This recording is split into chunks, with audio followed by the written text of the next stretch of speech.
What's up, YouTube? Jeff, your Style O.G. And on today's video, we're gonna talk about the best all-white sneaker under 100 bucks, the Adidas Stan Smith, or the New Republic Kurt. If you're new to the channel, we release a new video every day at 4 p.m. Eastern, discussing various men's lifestyle topics, such as style, grooming, and dating. I invite you to subscribe and tap that notification bell and join us. And to my returning friends, like Soto Disciple, salute. Now, if you've been watching this channel for any amount of time, you know I'm a big proponent of the all-white sneaker. I think it's the most versatile sneaker, and if you're only gonna have one, it's the one a stylish guy needs in their wardrobe. And nowadays, you can find all-white sneakers in a wide range of prices, quality, and brands. I'm talking about from 50 bucks up to 500. But I got a recent comment/question from someone asking if they only had 100 bucks or less, which all-white sneakers should they choose from?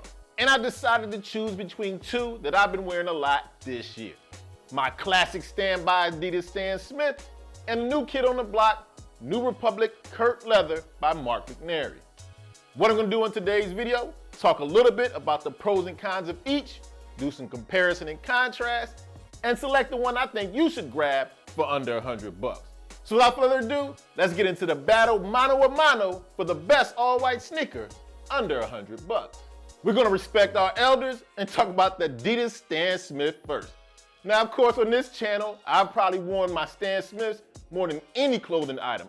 I'm talking about more than any suit, any shoe, any shirt. The Stan Smith been in almost every lookbook that requires a sneaker. Now, of course, to me, this is the one that people run to automatically when they think about an all-white sneaker. It's been around since 1972. It's got that great, clean, minimal look, recognizable logos, but not too outlandish and out there with the logos. Now, the quality of the leather, just like anything you would expect under 100 bucks. Now, the Stan Smith comes in at 75 bucks. You're not gonna get some great handcrafted Italian leather. Not happening at this price point. But for a shoe that comes in at 75 bucks, I think the leather quality is decent. It's not cheap, not the best, but I think you're getting a good value at this price point. And as you can see, this is a shoe you can easily dress up or dress down, as you've seen me do in plenty of lookbooks. It does have the minimal branding. You got the trefoil Stan Smith on the heel tab, and you got your boy Stan on the tongue. And instead of your traditional 3 stripes that you see on most Adidas sneakers, you've got the dots representing the 3-stripe brand. Now, the upper's full grain leather, and on the inside, you have a leather lining and the cotton footbed or insole, whichever you want to call it. And now, if you're going for the shoe that's a classic, heritage brand, and you got nostalgia, I'm going for the Stan Smith. Now, you are going to see yourself coming and going because everybody rocks Stan Smiths, man, woman, or child, so keep that in mind. But coming in at 75 bucks, dress up, dress down, a great minimal, clean sneaker, can't go wrong with the Adidas Stan Smith. And for today's challenger, we got the new kid on the block, New Republic by Mark McNary's Kurt Leather sneaker. Now, as opposed to the Stan Smith that's been around since 1972, this bad boy's been around just this year. And what immediately stands out to me is the great, minimal, clean design of this sneaker. It kind of reminds you of the Common Project's Achilles Low in design, but with a much lower price point. The Achilles, 400 bucks, these, 89 bucks. Once again, you got a pretty good quality leather for the price point. These are made in China, not your Italian luxury leather, so take that for what it's worth. But to me, it's a good quality leather, doesn't smell or feel cheap. And one of the things I definitely love about it is the lining. You got this micro suede inside, it's very soft, very comfortable shoe. Very little to minimal designing. You will notice in gold lettering on the tongue and inside the shoe, the New Republic logo. Nice tonal lacing, the rounded toe, just a well-designed, minimal, clean sneaker. And as you can see from a lot of the lookbooks I've done, very easy to dress this one up, dress it down. It just blends in well with almost any outfit you wear. That's the great advantage of its clean, minimal design with little to no branding, just smooth. What I found with these, they run true to size, and like I said, very, very comfortable. Of course, these don't have the recognizability or the heritage of the Stan Smith, but to me, they're a much more cleaner, minimal design.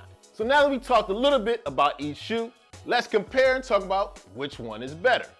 Now, when it comes to heritage or recognizability or a shoe you know is going to be in style forever, hands down, you gotta go with the Stan Smith. It's a super classic. But that's where some of the benefits of the New Republic come in. First of all, you're not gonna see everyone coming and going in the shoe.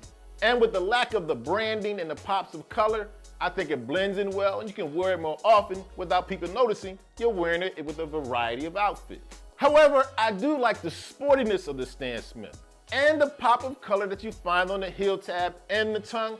Actually, to me, add a little bit more personality to the shoe, and you can find it in a variety of colors. Like I said, to me, the Stan Smith, a little sportier, more of a tennis shoe, whereas I find the New Republic to be more of a style fashion shoe, if that makes sense.